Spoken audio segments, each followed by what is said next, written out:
Alright, ladies and gentlemen, I'm here on the show, and I just saw the news. I'm here to talk about Edwin Diaz going to the Dodgers. In case just tuning in for the first time on this channel, yes, I am a Dodgers fan. I've been covering this team full time for the last, 3 years on YouTube. And the rich get richer. They get Edwin Diaz, back-to-back champs. They're adding one of the best closers in baseball. If you want to say the best closer in baseball, Edwin Diaz and Dodgers are in agreement on a deal. A source tells Jorge Castillo, and then the contract confirmed by Jeff Passan is 3 years, $69 million.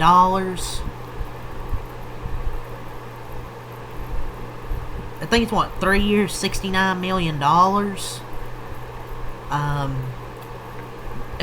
If they weren't the favorites heading into the next season, they sure are now. You don't have the league's most expensive closer unless you're playing something historic. They're trying to three-peat. $69 million for 3 years. That's a damn bag. That team's gonna be so fun to watch, man. The Dodgers also added, I think, Rocco Baldelli, former Twins manager, joining their front office as a front office assistant. So there's that, ex-Twins manager. But here's I think this is something from the Mets. The Mets side here is I believe they offered Edwin Diaz 3 years, $66 million. Of course, with the Dodgers deal, I think there's like $4 million in deferrals or something like that. I think the Mets were going to offer some deferral in the deal, is what I saw. So yeah, the Mets offered him 3 years and $66 million with slight deferrals, and indicated that they had some room to improve that figure. Diaz chose the Dodgers offer of 3 years and $69 million instead. So it's really, he just didn't want to be there. They probably could have offered him more, but I'm not really shocked he chose the back-to-back champions. But I feel like the Mets maybe didn't negotiate the greatest here, but I don't know, man. I don't think he was. I just think he wanted to leave and try and go chase a ring, because he's one of the best closers in baseball. With the Mets, I don't blame him, because obviously he's now on my team. You hear Timmy Trumpet. And it's a new AAV record for a relief pitcher of the Dodgers. Their bullpen last year hit out like a 4.27 ERA. It got so bad to the point where they had to go with their starters in the bullpen. So, obviously, I'm really happy they bring in Edwin Diaz. Hopefully with all that money, he doesn't go to complete shit like Tanner Scott did. But maybe Tanner Scott just isn't a closer. Maybe he could just be a good setup guy for Edwin Diaz. Maybe that will help Tanner Scott get into his normal role and not a fucking closer. But just the notable additions over these last 3 off seasons, man. Shohei Ohtani, Yoshinobu Yamamoto, Blake Snell, Tyler Glasnow, Tanner Scott, Roki Sasaki, and now Edwin Diaz, man. I think Fine Sam was on this, Jeff Passan, Salmon, a bunch of other people were in on this deal. And the stove got hot today. The stove started to heat. The stove has started to heat up. And I believe the deferred on this was $4.5 million per year on Edwin Diaz's deal.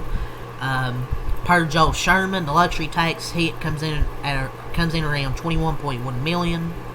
And I know people be like, "Oh, Dodgers ruin baseball, man. They get another big free agent, yada yada yada."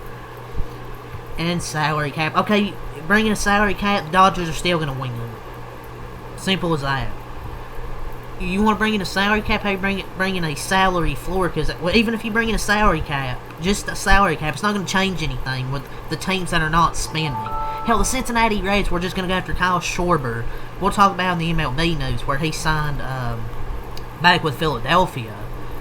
But the Reds aren't even going to go after anybody else. They're not going to target. They're not expected to target any other expensive free agent. You're telling me teams like that aren't ruining baseball? Come on.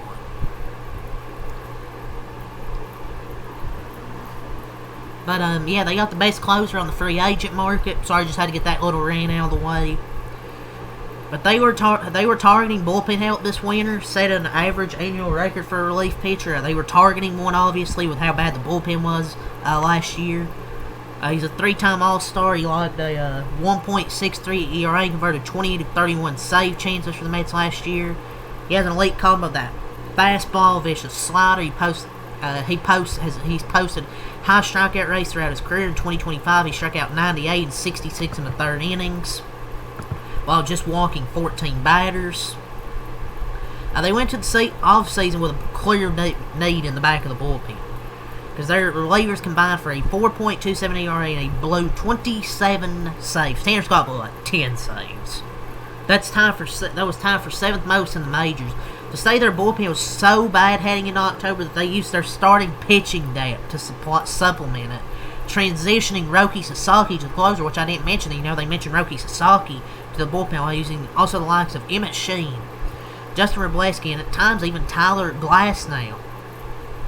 But Diaz can now solidify the 9th inning with Tanner Scott, who the Dodgers hope will bounce back from a disastrous first season in LA, lined up as his setup man. They're in the 8th inning. The likes of Vesia, Trinan, Bond, and Gratterall, the later of whom is coming off of shoulder surgery. So they can have a deep crop of relievers. You kind of just need Blake trying to turn back to his old self. Gratterall to come back good. Vesia's been good. But getting a high-leverage reliever is never a bad thing. It's what Dave Roberts told reporters Monday at the MLB winter meetings. Now that their biggest needs has been addressed to me, which is bullpen. The Dodgers are expected to probably target an outfielder, likely via trade. I don't think they're going to sign one. I think they're going to try and get one via trade. I don't know who. If I had to name one, maybe Stephen Kwan. But that's probably what I would say. Diaz opted out of that 2-year, $38 million guarantee that remained on the 5-year deal he signed with the Mets in 2022. The contract was considered a rare 5-year commitment to a relief pitcher, but it ended after 3 seasons. He decided to test the open market. But yeah, now with the Mets, remember they signed Edwin to that 3-year, $51 million as an insurance policy should Diaz go elsewhere, and Edwin Diaz ended up going to the Dodgers. And the Mets closer now is going to be Devin Williams. Oh man. Exciting times for Mets fans.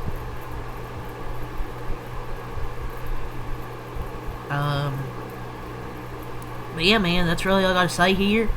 Edwin Diaz, Dodgers 3-year deal. Finally, the stove has started to heat up with MLB offseason. And I'm really glad Edwin Diaz is on my team, because this team's going to be really damn good, man. Back-to-back world champions, trying 3-peat next season.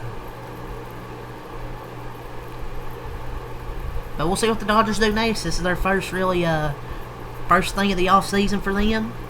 I think they're going to target an outfielder next, but we'll see. But leave a like, subscribe for more. Leave a like, subscribe for more. Peace, and leave your thoughts and comments below. Go Dodgers.